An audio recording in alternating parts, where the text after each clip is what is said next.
മുൻ ഡൽഹി കോൺഗ്രസ് അധ്യക്ഷൻ അരവിന്ദർ സിംഗ് ലവ്ലി ബിജെപിയിൽ ചേർന്നു. നേരത്തെ ഡൽഹി കോൺഗ്രസ് പ്രസിഡന്റ് സ്ഥാനം രാജിവെച്ചിരുന്നു. അർജുൻ പീതാംബരൻ വിവരങ്ങളുമായി ചേരുന്നുണ്ട്. അർജുൻ, അന്ന് രാജിവെക്കാനുള്ള കാരണമായി ഈ ആം ആദ്മി പാർട്ടിയുമായി ബന്ധപ്പെട്ട സീറ്റ് വിഭജനമൊക്കെ ആയിരുന്നു അദ്ദേഹം പറഞ്ഞിരുന്നത്. പക്ഷേ ബിജെപിയിലേക്ക് എങ്ങനെ എത്തി?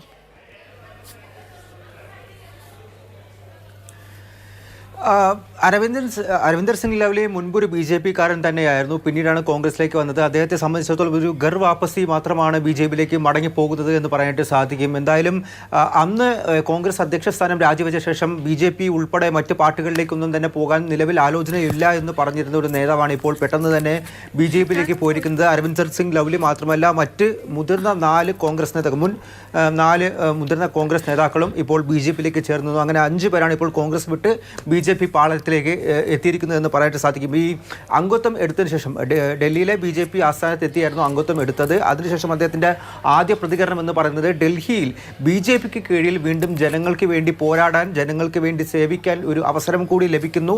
രാജ്യത്ത് വലിയ ഭൂരിപക്ഷത്തോടു കൂടി BJP വീണ്ടും അധികാരത്തിൽ വരും. ഡൽഹിയിലും 7 സീറ്റിലും BJP വിജയം കരസ്ഥമാക്കും എന്നുള്ള തരത്തിലുള്ളൊരു പ്രതികരണമാണ് ഇപ്പോൾ അരവിന്ദർ സിംഗ് ലവ്ലിയുടെ ഭാഗത്തു നിന്നും ഉണ്ടായിരിക്കുന്നത്. പ്രധാനമായിട്ടും ഈ കോൺഗ്രസ് പാർട്ടിയിലെ സംഘടനാ തലത്തിലുള്ള പ്രശ്നങ്ങളും അതുപോലെ ആം ആദ്മി പാർട്ടിയുടെ സീറ്റ് വിഭജനവും ആം ആദ്മി പാർട്ടിയുമായി ഡൽഹിയിലുള്ള സഖ്യവും തന്നെയാണ്. അതിലുള്ളൊരു അതൃപ്തി തന്നെ നേരത്തെ പ്രകടമാക്കിക്കൊണ്ടാണ് അദ്ദേഹം കോൺഗ്രസിൻ്റെ അധ്യക്ഷ പദവി ഒഴിഞ്ഞത്. അത് തന്നെയാണ് ഇപ്പോൾ പാർട്ടിക്ക് പുറത്തു പോകാൻ അല്ലെങ്കിൽ BJPയിലേക്ക് മടങ്ങിപ്പോകാൻ വേണ്ടി ലവ്ലിയെ പ്രേരിപ്പിച്ചത് എന്ന് വേണമെങ്കിൽ നമുക്കിപ്പോൾ പറയാനായിട്ട് സാധിക്കും. ശരി.